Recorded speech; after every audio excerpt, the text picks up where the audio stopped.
All right, let's take a walk.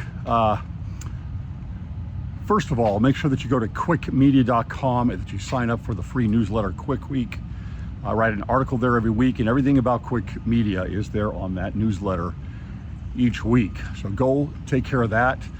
Sydney Sweeney, wow, this is really telling. I want to cover this because there's some things here I think people aren't thinking about, and why this is important that this ad came out the way that it did. It might seem trivial, to some degree it is, but in some degrees it's a lot more profound than we might at first think. This episode is brought to you by the Wavemakers Podcaster Cruise. This is November 15th to 22nd with Go and Do Travel. This is going to be amazing. We've got Jacob Hansen of Thoughtful Faith and Cardin Ellis of Word Radio, Jackson and Hayden Paul of the Stick of Joseph. We've got Jasmine Rapoli, David Boyce of 52 Churches in 52 Weeks, and Dave Butler of Plain and Precious Things, all together. This is going to be really fun. I'm very much looking forward to this trip. Go to CwicMedia.com, up at the top to trips and events, and then look for Wavemakers. Make sure to put in the promo code CWIC5, CWIC5, for a 5% discount on the trip. All right, Sydney Sweeney, why is this important? Look, there's so many things at play here. The ridiculous online statements that we've seen about white supremacy or about Nazi propaganda, eugenics, is ridiculous. I mean, it's so far-fetched, but we have been indoctrinated to such a degree in the last 5 to 10 years on the religion of academia. And the idea from that is to break down truth, we'll get to that in a minute, and anything that might be of an ideal. And there's one ideal here that is crucial that I want to get to. Let's look at some of the accusations. This is a white girl, okay, look out. This is a white girl, she's blonde, she has blue eyes, and therefore this is about eugenics. This is about white supremacy. This is Nazi propaganda. How preposterous can this possibly be? It's so bizarre that we would go stretch ourselves this far. But then again, this is the culture that we live in. This is a postmodern culture that we live in, and this is what has happened. And that is why there is such a pushback. This is not about white supremacy or anything else like that. This is about postmodernism.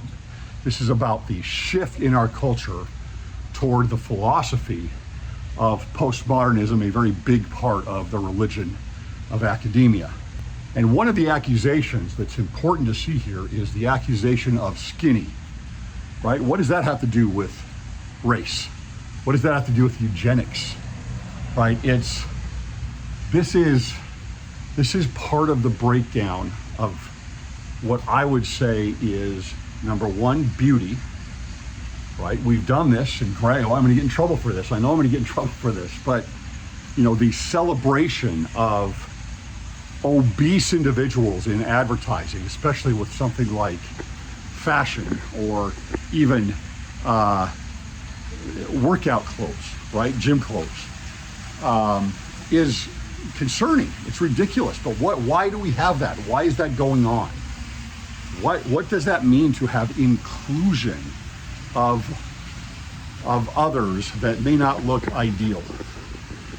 Well, first of all, some may say, well, that's important that we represent others and not just people that have, great bodies or are beautiful or whatever it might be. And I fully agree with that. I think that's right. Look, I'm coming from the 80s when I grew up and became a man, and that was like skinny mania in the 80s. It was preposterous. I mean, that's when it really started sinking in, was about being really skinny. And you had girls that were anorexic, and in my high school, and there were some issues there. It was pushed way too far. And I wouldn't even say it's ideal, right? But now we've gone kind of to the opposite end of the spectrum, where we celebrate people that are not healthy. people that are not healthy. This is not an ideal, and yet this is part of the idea of inclusion. Include everything. Forget that there's an ideal, forget that we want to worry about health. We need inclusion, which is throw everything in. And that's where we are now on the spectrum, right? So going back to Sydney Sweeney, who is a beautiful girl, and because she's white and blonde and blue-eyed, all of a sudden now this idea of inclusion is being pushed off, regardless of the fact that they've had many, many other ads, a lot of ads, American Eagle I'm talking about, of people of different race and different body sizes and different colored eyes. But man, this one right here, all of a sudden you can't do it. And look at what that means. So you're not allowed to have real diversity. You're really not allowed to have diversity, right? As long as it is a white, blonde, blue-eyed girl, that is not allowed. And it's all of a sudden Nazi propaganda. That's a sure sign that you're dealing with something here, a Geist, right? A zeitgeist, a view of the world that is corrupted. But the other things that are broken down besides that are truth overall, and this one's really important, is the binary. See, this snaps you back into place, into the binary. Sydney Sweeney has her kings. I think that where you've got an attractive woman, then you are now looking at something that is affecting the binary. Now, I understand that it's sex cells and all this other stuff, and I'll get to that in a minute, but you're snapping it back into a place where the binary is in place. And for those that don't like that, for those that have a pride advocacy, right, to break down that binary, they're going to have a real issue with this. And that's been the idea with these other advertisements up until now that we've seen where look at Jaguar. What happened there? Complete non-binary. That was the whole focus of that ad. The rebranding of Jaguar, we're going to do it as non-binary. Jaguar is non-binary, and you had a lot of non-binary actors in their advertisements. Or what about Bud Light? This month I celebrated my day 365 of womanhood, and Bud Light sent me possibly the best gift ever, a can with my face on it. What a slap in the face to men, which is really who you're advertising to. And where you've got a trans woman as your spokesperson for Bud Light. It's a breakdown of the binary. And putting in this ad that American Eagle did with Sydney Sweeney is a snap back to the binary.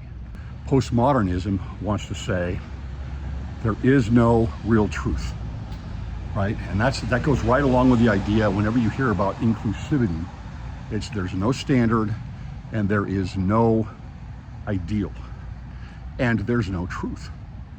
And so that's what the inclusivity and the diversity oftentimes is focused on, is to break down those ideals, break down those orders, and break down that truth.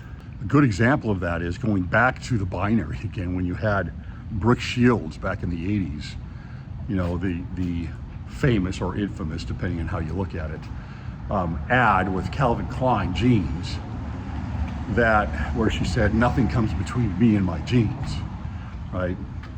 And so you go from there to one that was just out recently last year with Calvin Klein, where you have a man in basically a bra and another woman, and both are obese. And it's just the strangest thing. And then you have, another one where there's an extremely obese woman. And the slogan is, "I speak my truth in my Calvins." Right? In other words, the branding of the Calvin jeans is postmodernism. It's my truth. There are many truths. This is my truth. And yes, I'm obese and I can, but this is my truth. It's exactly what it's saying, because it's only the image of the woman and the slogan. So we go kind of from the media world, going all the way back to things like back to Leave It to Beaver, right? And then you move up into the sexualized 70s and 80s, where you're using sex to sell everything. And then you go beyond that, right? You corrupt things more, you loosen things more, and you break down the binary, you break down family, you break down truth, you break down beauty. And that's where we've been the last several years. So this is a move backward for those that are on the progressive train. It's a move backward, and they don't like that. And they're gonna scream about it, right? Because progressivism is saying, no, we need to always keep moving forward, keep progressing, as I use air quotes here. Right? And it's the dialectic. It's constant movement through the dialectic, pushing forward with progressivism. And any move back from that for some of those that have grabbed onto that worldview, it's like being possessed by a demon. I mean, you are going to look like you're going through an exorcism when something moves the other direction. So I'm not saying that Sydney Sweeney and American Eagle have done some great, amazing thing here. Certainly not ideal, because it's going back to kind of what was going on before, which is we're gonna use sex to sell everything. But it's still better than where we've been, because you can see that evolution that we've been going through for the last 70 or 80 years. And at least it's a move away from breaking everything down. And that's why I think it's important. Now, we're gonna see if Sydney Sweeney and American Eagle hold to their guns here and don't make a change. They shouldn't. They're probably going to sell the heck out of those jeans. But hopefully they won't apologize. Hopefully they'll stand firm. But the statement is important. Push away from a postmodern worldview. Push away from breaking down the binary. We've been force-fed for years now. And maybe other companies will go along with this as well and move back to something of more normalcy. You have Nike, for example, who also has been guilty of unbelievable representation of mass inclusion, non-binary, et cetera, et cetera. But now they are using the spokesperson, the golfer, Scotty Scheffler, who is there with his little, toddler son that's with him on the green, the golf green. And the slogan is, "You've already won." Right? So again, it's going back to, this is part of the binary. This is the structure of family. And honestly, I know that a lot of people will not go along with what I'm saying here, but that is what the major problem is. It's not white supremacy. It's not Nazi propaganda. They'll say that. They'll use those words because they're so charged. But the reality is, it's going back to an order. It's going back to a binary, and they can't stand it. Thanks for listening.